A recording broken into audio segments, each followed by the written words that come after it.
Hey, so it's Ron, and I'm here with Yaroslav. And again, we're going to do a little SharePoint talk. So I was just talking to Yaroslav, and I was saying I have a friend who works at an architect firm, and they need to be able to share their shop drawings with their clients.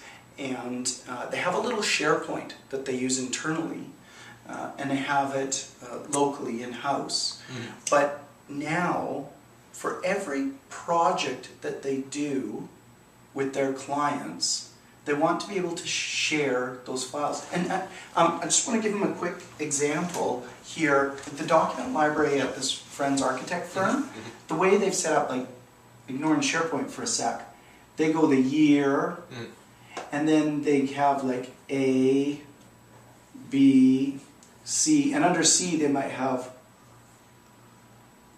company, co, so they have all the C companies under C, and then D, and they go like that, and then they have a 2011, and then when they're finished with prior year's stuff, they just archive it and take it off the computer, and then they keep before they archive it, they copy, paste it, rename it, and they have the old files there, and then they start new projects for the companies within there.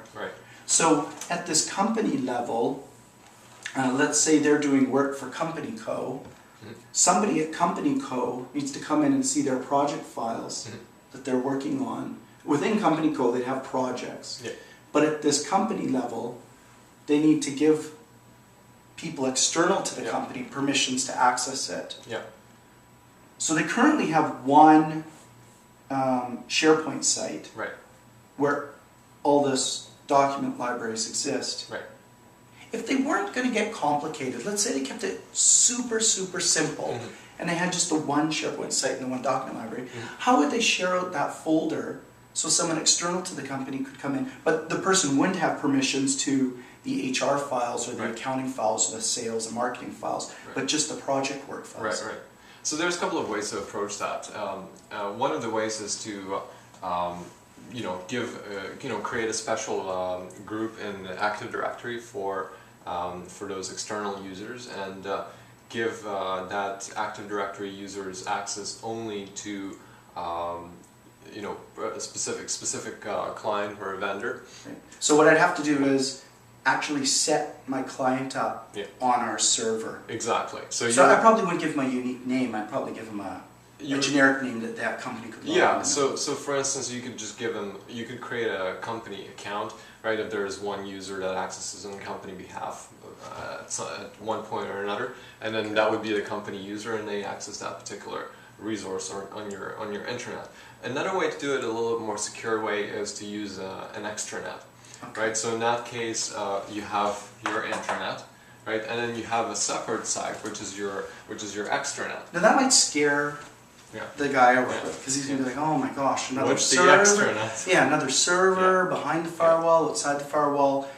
You're scaring the bejeebies out of me. I just want it simple. So, but is it really that complicated when you're saying extranet? It's all it is you're right. It's a separate setup. It can be a separate web application that has it's kind of like your replica, or not really a replica, but another site just like your intranet. Or what you could use one of the online hosting solutions, such as Microsoft SharePoint Online, or also known as BPOS, Business Productivity Online Suite.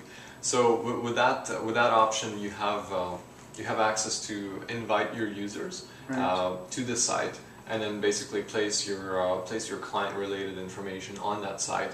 And it's pretty useful because you don't have to host external users in your AD, and they live in the cloud. And now they're logging in with their live ID account. Using their live ID account. And you can set the live ID account in like 5 minutes. Exactly. And usually people have that, So the password, if I forgot my password type of thing, it reduces the help desk calls if you have help desk, And with Microsoft, with my internal install of SharePoint, I pay an Active Directory license, and if I went with SharePoint in the cloud with the live ID, Yeah. It's something like $5 a user. Really, it depends what plan you're giving them, but you can get it for as little as $5 per user per month. So I could just set them up and deactivate them after the project. Yeah, absolutely. Yeah, you can just manage them through online interface and. So what I'm hearing right now is, if I'm a mom and pop company wanting to share files with my client externally, so I don't have to email them shop drawings if I'm an architect, or financial statements if I'm an audit firm, or legal documents if I'm a law firm. What I'm hearing you say is I got three options. I could keep everything in my existing SharePoint install, add the user to my server in the company, and then set permissions for a particular directory to let them access it. Option two is I could set up a separate extranet instance of SharePoint on in-house, and then set the permissions just on that for project work, and I'd probably keep HR, marketing, admin, sales stuff over here.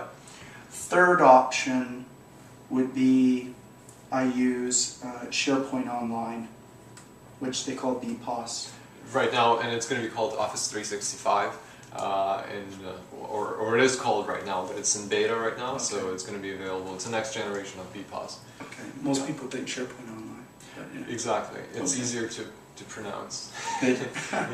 Okay, well that's really simple then. So it's not as complicated as I thought. It's not, No, but probably still want someone like you to come in and set it up. Yeah, probably, Although if you go with the third option, you can... The third option is easy enough to set it up themselves. Oh, yes. Right. Yes. And then they could be working externally with clients on the There's fly. actually a trial for this, so for those of you who are watching the video, you can go to SharePoint Online and then try it for yourself. Get a free trial. Yeah. Oh wow, very cool.